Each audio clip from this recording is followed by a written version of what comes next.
Hey guys, this is Julian of Julian Gray Media. One of the biggest video requests I receive from you guys is to cover how to mix and master your tracks. Today we're starting a new series on the channel devoted to mixing and mastering, where we'll break down all the tools and techniques used to achieve a great commercial sounding mix. The focus of today's video is the compressor. This is one of the most important tools to a great mix, at least in my opinion, and ironically is one of the least understood tools to many beginners. I hope this video can help shed some light for those of you who don't fully grasp how a compressor works. Let's hop into the studio and get started.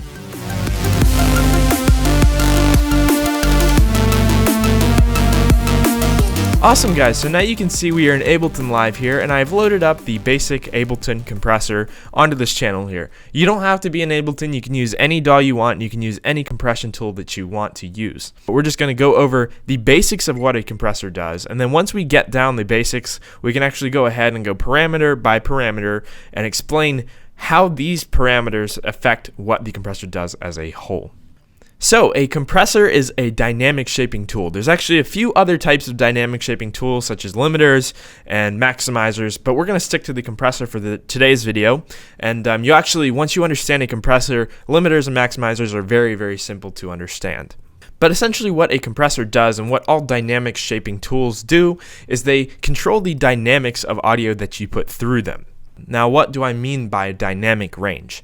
So let's say you have a singer singing, and the biggest frustration with working with a singer or an instrumentalist is that the volume is not consistent. It's very hard to place and set the gain for analog instruments or singers because of how inconsistent the volume is. 1 second the singer may be singing at -5, 1 second they may be singing at -3, 1 second they could be at -10. The problem with this is that you can't get an accurate level, and you'd have to ride the fader as you mix and set their levels manually to get them in a balance. We can achieve the same effect as riding that fader and bringing up when the singer comes down and bringing down when the singer comes up with a compressor. That difference in volume between where the singer's singing quietly and the singer's singing loudly is the dynamic range of the singer. So essentially what a compressor does to balance those levels out is it takes the peaks of the audio that you sent in, let's say the -3s versus the -5s of the lowest points, and it brings those peaks down to -5 according to the threshold that you set. Think of the threshold as a gate. The threshold is going to try to stop whatever's trying to get through that gate wherever you assign that gate on the path. So as you can see, I've loaded in an audio sample here. This sample is actually a vocal clip from Splice Sounds from the Holly Drummond Echoes pack. If you want to see my review of Splice Sounds, you can click on the link in the upper right hand corner right now. I've actually exaggerated the volumes here just a little bit. I turned this section up, as you can see, just to give you guys a better idea of what a compressor can do and essentially a visual cue of when to use a compressor.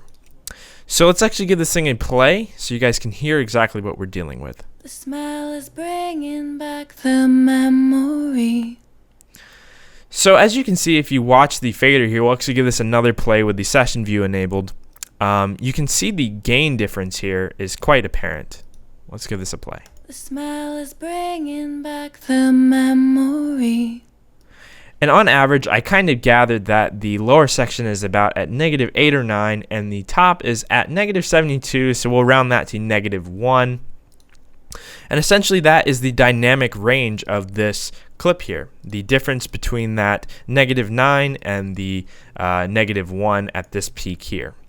So we can actually correct this with a compressor rather than going in and actually going to a mixer and turning down this section here manually. We can actually do this with a compression tool, and this is actually the function of a compressor and what you use it for. So we'll go ahead and insert a compressor here, and we're going to actually assign some settings to get this compressor to essentially cut everything above the threshold.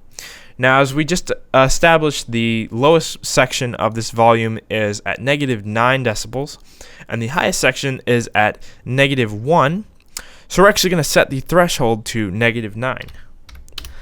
Essentially, in theory, this should cut everything above -9 down to that -9 level.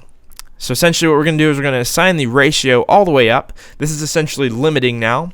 And fun fact, a limiter is a high ratio compressor. We're going to assign the attack time to 0 because we want this to go immediately. We're going to get into these a little bit more in a moment. And then we'll actually disable knee and disable makeup gain. So we're actually going to freeze the channel here, and then we'll see how this looks. We're going to flatten.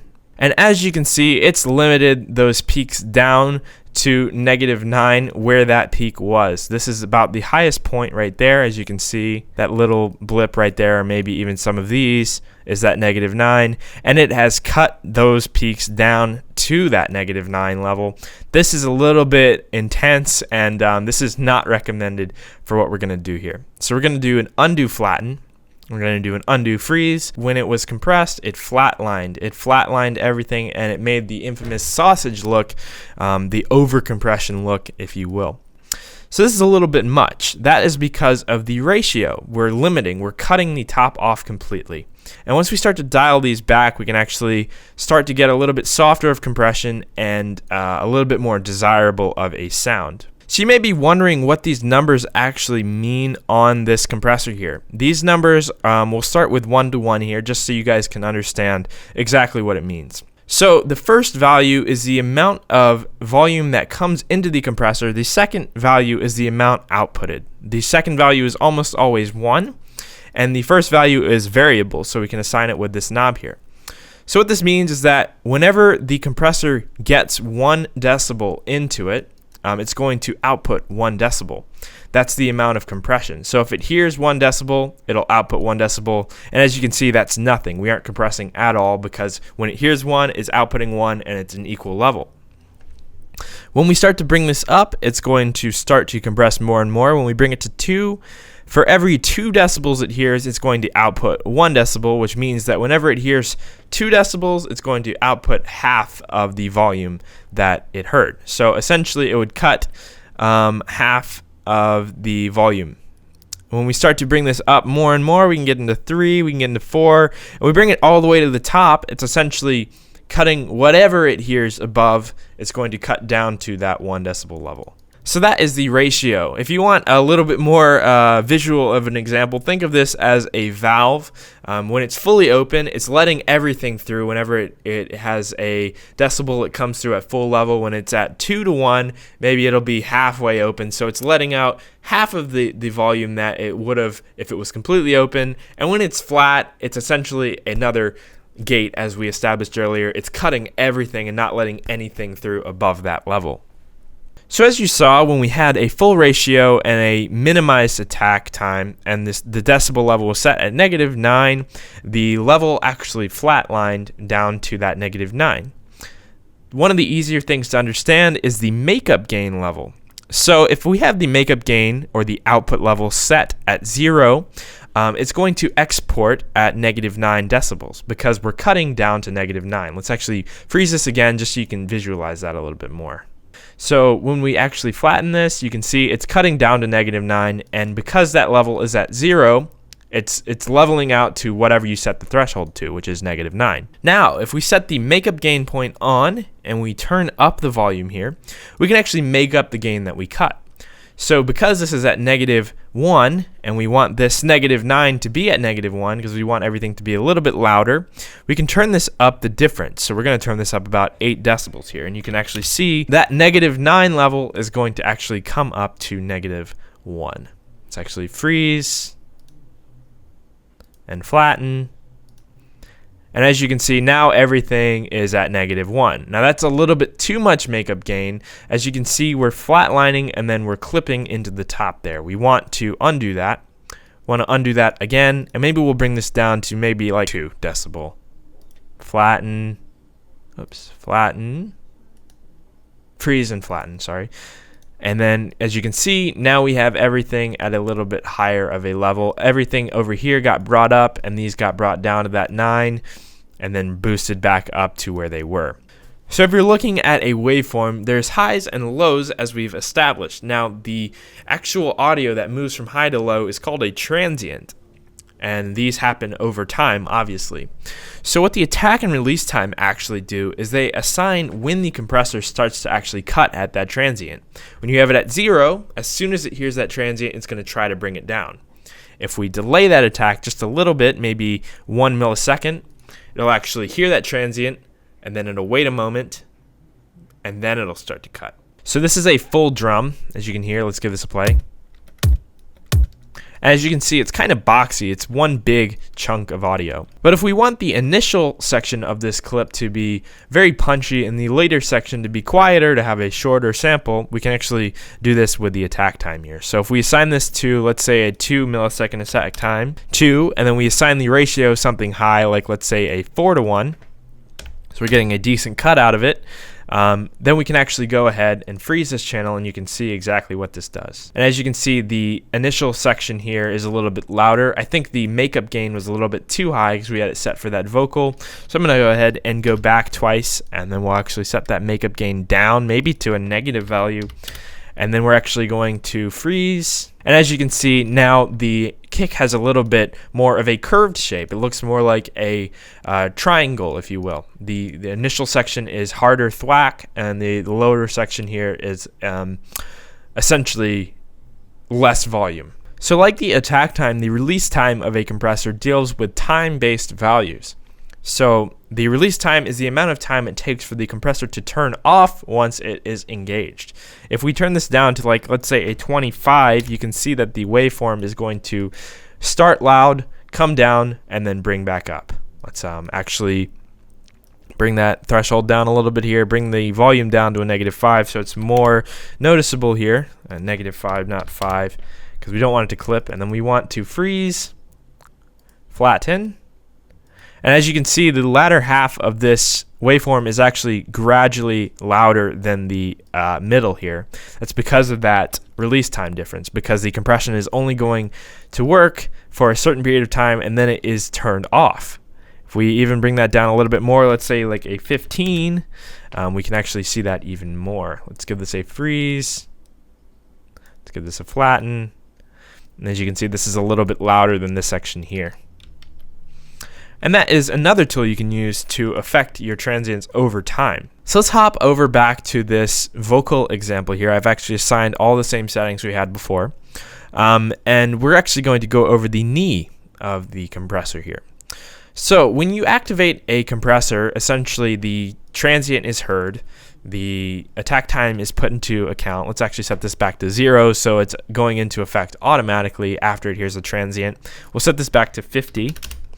The knee is actually the amount of time, or the curve amount, that it goes from no compression to this full infinite to 1 ratio, or whatever ratio you set. You can actually visualize this if you go to this window here, and you can actually see that once it hits that level, it's going to flatline and just cut immediately. And there's this very, very sharp curve here. Looks more like a triangle, actually. If we start to increase that knee, you can see that it's going to fade into that ratio cut. As you can see, if we turn that down, the memory. Whenever it hits that threshold, it's going to cut immediately. But if we bring that knee up, again, we get kind of a softer and more gradual change into that cut. Another thing you can actually check is the second window here within the Ableton compressor. It actually visualizes exactly what's being cut and what is being done to your audio here. So we're at an infinity to 1 ratio here, so we're cutting everything out above that -9. The memory. And actually you can see that being cut down to that -9. As you can see, the bigger peaks The memory. are being cut directly to that line there, and the lower peaks don't need to be cut nearly as much. So that is the visualizer window within the Ableton compressor. Almost every compressor has one of these where you can see what the compressor is doing as you do it, or every good compressor at least. You can actually visualize the exact same thing with the gain reduction meter here. It's just a little bit less visual. Smell is bringing back the memory. That's how much is actually being cut. We'll actually set this back to -9, where that lower peak is. Smell is bringing back the memory. So you can see this yellow line here comes down as that bigger peak comes in, Bringing back the memory. and it's bringing it right down to that line that we established. You can kind of even see it. Smell is bringing back the memory. It reaches right into that -9. So that is the basics of the compressor and how it functions within your mix for traditional uses. Now that you understand the basics of the compressor, we can actually go into something called side chaining. And this is essentially enabled via this little cue right here. We're actually going to explain it within Ableton. Many DAWs do this very differently. This is one of the few things in this tutorial that is very Ableton specific. So to use a sidechain, we actually need something called a key or an input. Essentially what a sidechain does is, instead of listening for that volume level threshold that you set here, so that -9 per se, it's going to listen to an external audio source, and it's going to listen for that to cue that compression instead. So to do this, I'm actually just going to load in a drum sample here. I'm going to do a drum rack. I'll go ahead and load in that kick again. So essentially what we're going to do is we're going to use this kick drum that we've just made as a sidechain key. And what this is going to do is, whenever it hears that kick drum playing, it's going to turn the volume of the vocals down. So in order to do this, we're going to hit the sidechain button here. We're going to do audio from, which essentially assigns the key that we're going to be using, which in our case is this drum rack. To make this a little bit more obvious, we'll name this sidechain key. And essentially what this is doing is it's drawing the audio from this key here, and it's listening to it. So whenever it hears it, according to these settings, it's going to duck the audio of this. So as you can see, when we hit play here, we can actually start to see. Bringing back the memory. You can see that kick is actually playing. That's a kick playing through that waveform there. The memory. Or through that visualizer there. And when you go to the actual visual window here, you can actually see the kick instead of the vocal that was there before. If we hit the sidechain again, it'll go back to that vocal waveform. But we're going to enable sidechain. What we're going to do is we're actually going to cut this threshold down a little bit here, so that we're actually going to start actively cutting at that vocal stem. So what we're going to do is keep that at like a -20, because we want this to go into effect every time it hears that kick drum. Bringing back the memory. And already you can start hearing that ducking sound that is very famous in genres like progressive house and future bass or hip hop or what have you. So we can actually affect what is going into that sidechain via an EQ here. The kick drum is playing with no effects on it. It's just a kick sample. But let's say we want the sidechain dips to be a little bit less long. We can actually assign an EQ here, and we can actually do a high pass curve and assign it pretty high. Because if you know, a kick is actually two parts. There's a sine wave and there's a high click tone to it. And essentially what we're going to do is we're going to get that click tone to be the sidechain trigger. So what we're doing is we're actually saying, listen for anything above that, let's say 1.5K margin. And whenever it hears anything above that EQ sound, it's going to trigger that sidechain cue. So this actually is going to make that wave that's going into the sidechain, the key wave, if you will, it's going to make it a little bit shorter. Because now it's only triggering after it hears something high. If we disable EQ, you can see how long this waveform is. If we hit the EQ again, it's latching onto that high click tone to that kick. We can actually hear that click tone ourselves if we go into the EQ here and we actually go in, do a 1.5K, and then we solo it.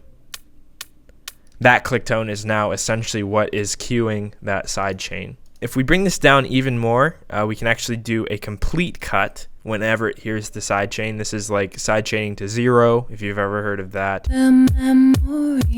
That's a little bit aggressive, but it can be cool with things like bass lines, where you want the kick to punch through completely, and you want the bass to duck completely out whenever the kick plays. Very cool for things like 808s as well. But that is the basics of the compressor and the sidechain compressor. We're going to get into multi-band compression a little bit later in the series, maybe some OTT stuff, which is a over-the-top multi-band compressor. But I hope this video helped you out. If it did, make sure to give it a like. Make sure to check out the other videos in this series. There's going to be a link to the series at the end of this video. Make sure to subscribe to the channel. I am Julian of Julian Gray Media. I make a video every Wednesday and Friday. And again, I hope this video helped you out. I will talk to you guys in the next one. Bye-bye.